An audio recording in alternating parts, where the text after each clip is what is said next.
Hey, what's up guys, my name is Charlie. Today we're going to be doing some more requested reaction videos, and this video was requested by Dick Tracy. So, yeah, this is going to be Stupid Boss Battles Target Renegade for Nintendo Entertainment System. How fascinating. I don't think I've ever heard of this game before, which is very strange, because I normally know quite a lot of the Nintendo Entertainment System games. I bet this is a very popular game as well, and I don't know what it is.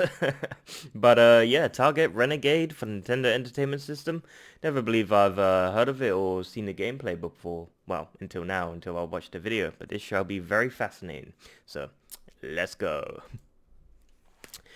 God, this reminds me of the old YouTube 2007 tutorials with the music trance 009 I actually like system. Target Renegade for the NES. It's not the greatest side-scrolling beat-em-up ever, but it is a fun diversion for a few hours. However, despite the game's merits, there are two boss battles that I feel are really ridiculous. The third boss battle, and in particular the last one. So anyway, let's get into it. Stupid boss battles, Target Renegade for the NES. Okay, NES. After beating my way through a parking garage, say I finally NES. come upon the third boss.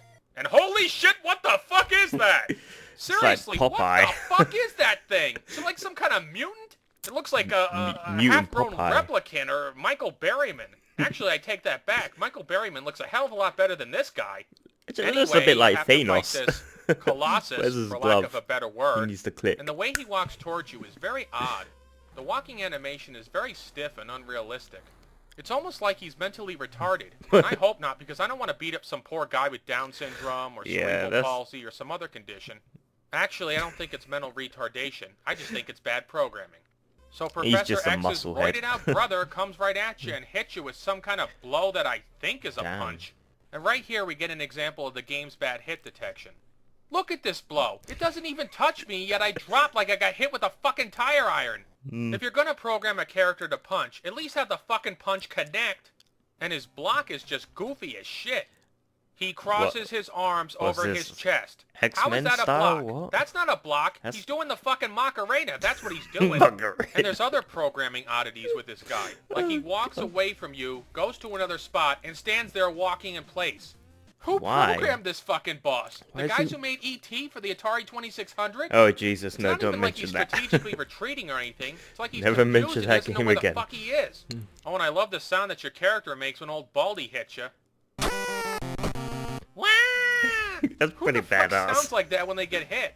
But the worst thing of all is that this guy's attack pattern is so damn predictable.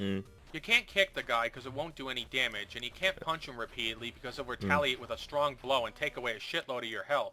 Can't So use what you have to power-ups do or is anything. punch him once, then move away. Then punch him again and move away. Yeah, then that makes punch him sense. again and move away. Ugh, Are you starting to see so a pattern here? so fucking And tedious. that's all you have to do to beat him. Christ, couldn't they have given this guy's AI a little boost? You know, make him a little smarter. Maybe give him a Flowers for Algernon-like treatment and make him a little bit more formidable? Nope, we're just going to make him go up and down repeatedly like a dope and get hit a bunch of times. They wouldn't And do two that attacks because is all this guy has. that would make it No a good game. headbutts, no choking, no throwing you over his shoulder. It's just the same punches and kicks over and over again. Next comes the final boss, Mr. Big. Oh, and Mr. Big turns out to be a midget. What a knee slapper! You see, gamers? Is that you see how supposed to be ironic a we're joke? being, calling him Mr. Big even though he's a midget? Ha ha ha! Is that supposed Yeah, to be thanks, game. funny? Thanks a lot. I always wanted to fight the Hervé Villachet Terminator. So anyway, this fucking hobbit pulls out a goddamn gun that would look more at home in a Men in Black film and blows you away with it. Or he would blow you away with it if it had any power. Look at how slow the bullet goes. And look at how little damage it causes you. Jesus Christ, Baldy's kick causes you more damage than a fucking gun. How does that make any sense? True. Remember Sabu, the final boss in the original Renegade? That sneaky cocksucker could whip out a gun in a second and kill you with one shot. But this guy pulls out a gun that looks like it could splatter your internal organs all over the fucking walls, and it barely does any damage.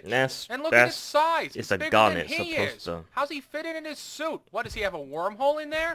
Also, he uses some knives and punches you.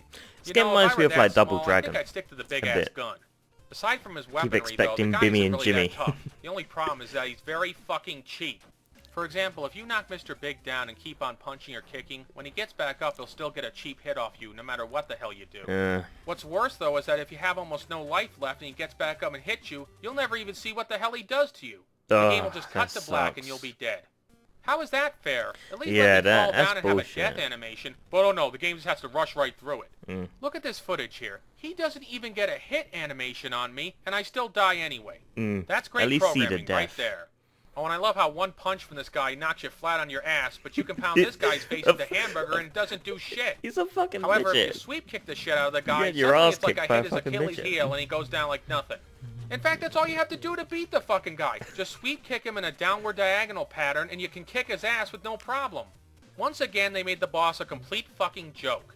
At least in the other versions of Target Renegade, they made the boss, you know, an actual threat. Like in the C64 version. If that final boss gets a hold of you, he can wring your neck like a chicken and make you lose one of your lives.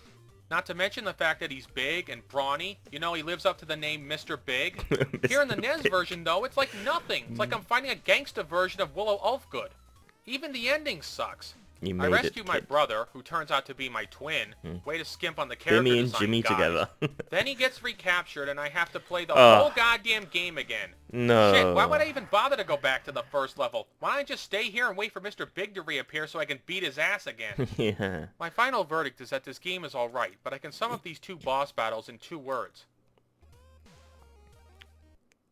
So in conclusion, these 2 boss battles stink, but they're not enough to tarnish the game as a whole.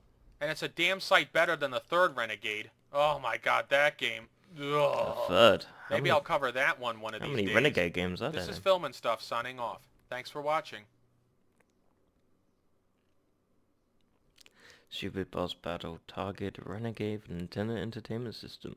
Directed, written, edited, and all of that shit by Film Stuff. No thanks to Tato and Ocean Software for 2 shitty boss battles. And finally, thank to you, the viewers.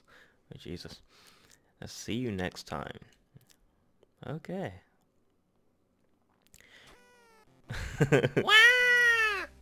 Sounds like a dying cat being kicked or something like that. Not that I know what that sounds like, but that's what it sounds like a cat getting kicked or something, like crying, getting kicked in the air. That sounds.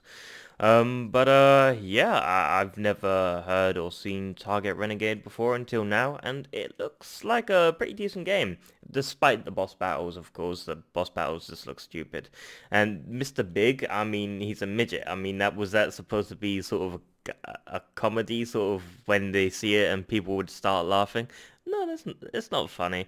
You know, that joke's been used multiple times, you know, when you expect someone to be big and tall, a bit like the Shrek movie, you know, Lord Farquaad, whatever his name is, you know, the camera angles make him look big and muscular and everything, and really tall, but when the camera angle sort of goes to normal, he's just really small, you know. That's sort of thing I'm thinking right now, but that was funny. This isn't funny. Shrek was funny, that scene, but that wasn't funny. That little joke wasn't in this game. But yeah, it was good to see another Nintendo Entertainment System game. Very fascinating indeed. It reminded me of Double Dragon. For some reason, I don't know why. Maybe because I just missed Double Dragon. I would give this game a shot, to be honest. Apart from the boss battles, it looks very fascinating. It looks very cool. I'm not really gonna say, oh my god, it's the worst game ever. It deserves every, you know, backlash and criticism ever. No, it looks pretty decent for the time. I mean, it looks like a copy and paste job. But yeah, I mean, why not? I mean, there's much worse Nintendo Entertainment System games out there, so that poor boss battles doesn't make a bad game. Well, it does actually, but it doesn't justify the rest of the game. You know, you got to separate one part from the rest of the game. You know, for example, the game could have bad music, but the gameplay could be amazing. You know, you got to separate things from other things. You got to isolate them. Yeah, that was totally awesome. So if you like this video, make sure to give a like, comment down below, make sure to subscribe to my channel if you enjoy my content. I'll see you guys in the next video. Peace.